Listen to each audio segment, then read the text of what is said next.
Hey guys, thank you so much for coming back onto this channel. My name is Yuri, and in this video I'm going to talk about how to forgive other people.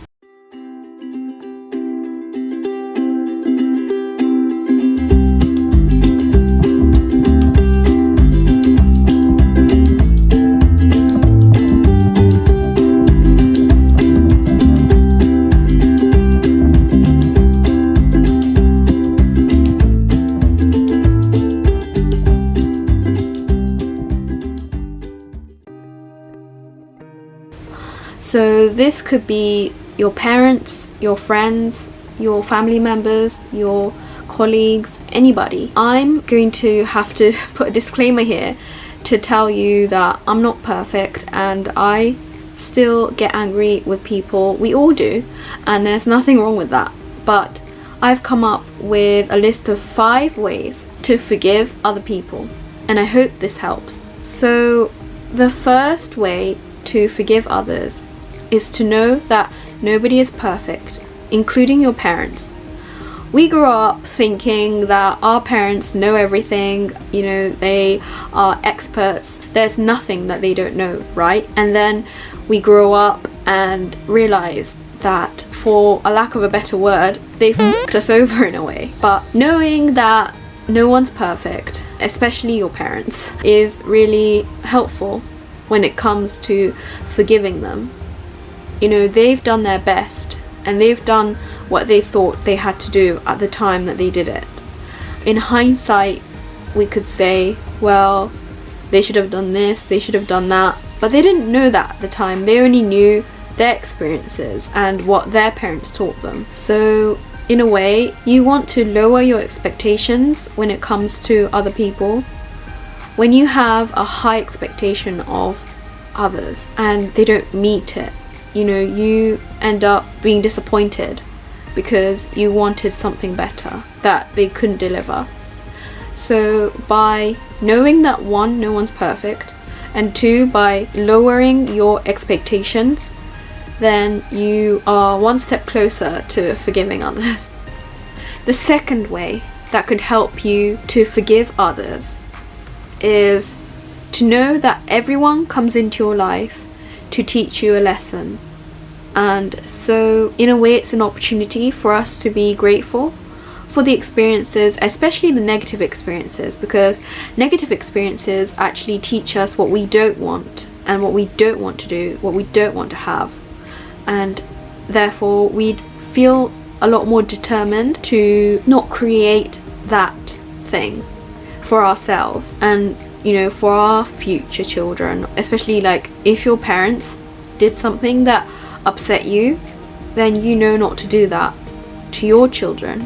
So it's actually teaching us more than we recognize on surface level. The third way is actually a very spiritual way, and that is to know that you choose your experiences. And what do I mean by this?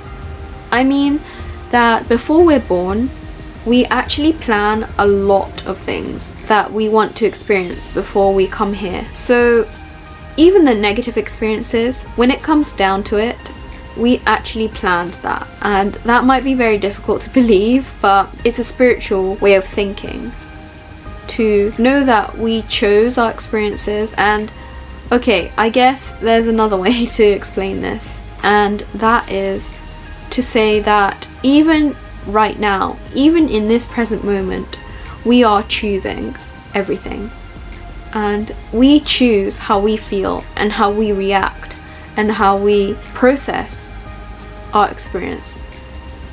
So a good example of this is that, okay, there are 2 people and they are sitting on a bus.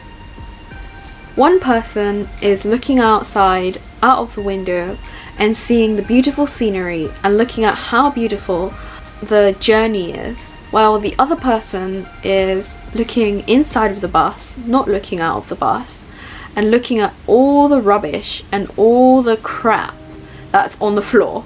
You know, there could be crisps packets and sweet wrappers and a lot of just rubbish. And they might be thinking, wow, how dirty is this bus? Like, I want to get out. these two people, they're sitting on the same bus, but one person is looking at one part of the bus. It's actually, technically it's outside of the bus, but one person is looking at how beautiful, how amazing, how fun, and they're in a space of just enjoyment, whereas the other person is looking at all the that's on the all of the rubbish that's on the bus. These two people are on the same exact bus, but because of where they're looking at and where their focus is, their experiences are completely different. So when you're unable to forgive others and when you're angry, really look at yourself and figure out where your focus is. Are you focusing on the negativity, or are you focusing on what you can learn from these experiences? There's nothing wrong with being upset, but just know that when you're upset and you're carrying that negativity for hours on end, you're actually living in that now moment that was in the past. You're not actually living in this now moment, in this moment, in this present moment. Because in this present moment, there's nothing wrong.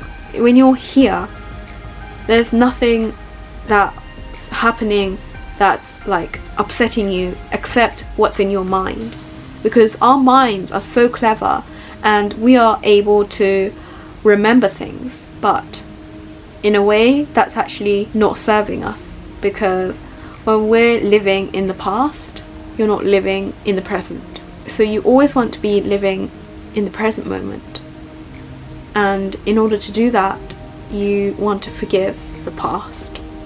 The fourth way to forgive others is to know that everything happens for a reason. That reason might be something that we don't know, and we may never know the reason, but there's always a reason for things happening. So it might look like negativity and it might be something that upsets you, but in the long scheme of things, it was supposed to happen for our soul growth and for the growth of the planet. So when you're angry and upset about something that someone did, then know that it was a wake-up call for one person or another, and that thing, that negativity, is a catalyst for change.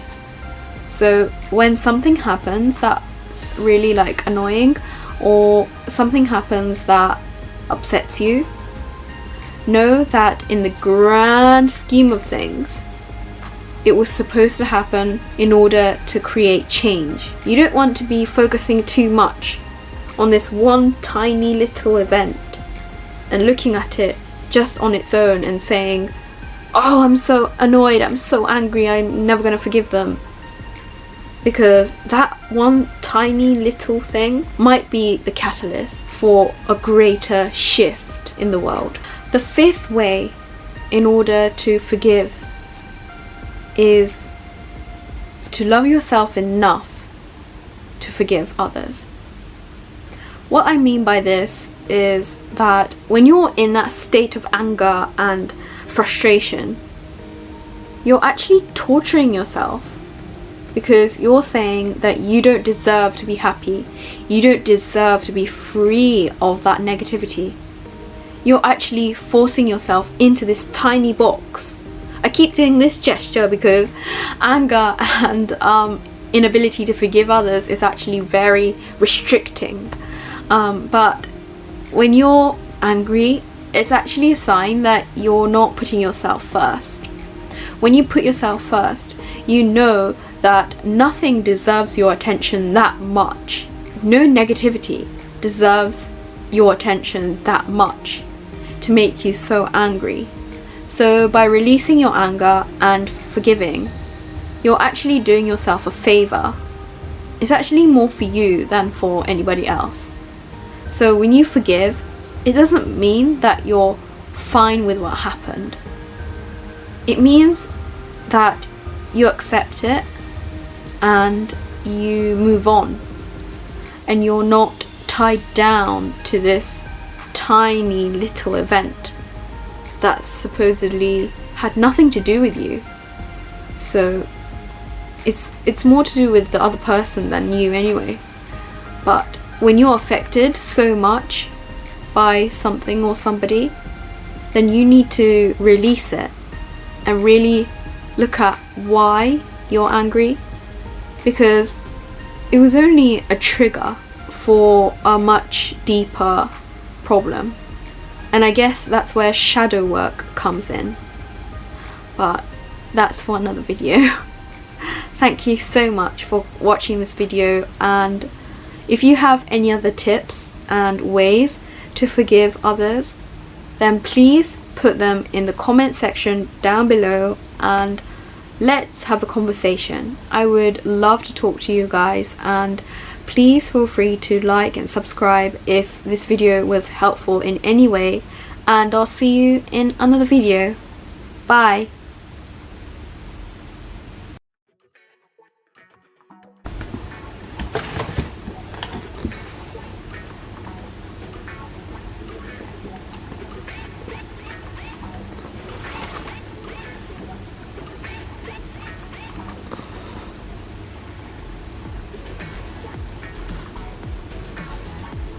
Hey guys, thank you so much for coming back onto this channel. I'm Yuri, and if this is your first video,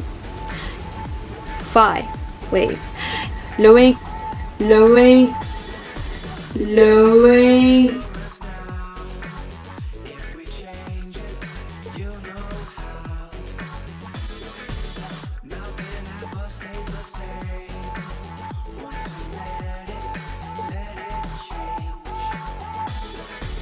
It's like a family tree.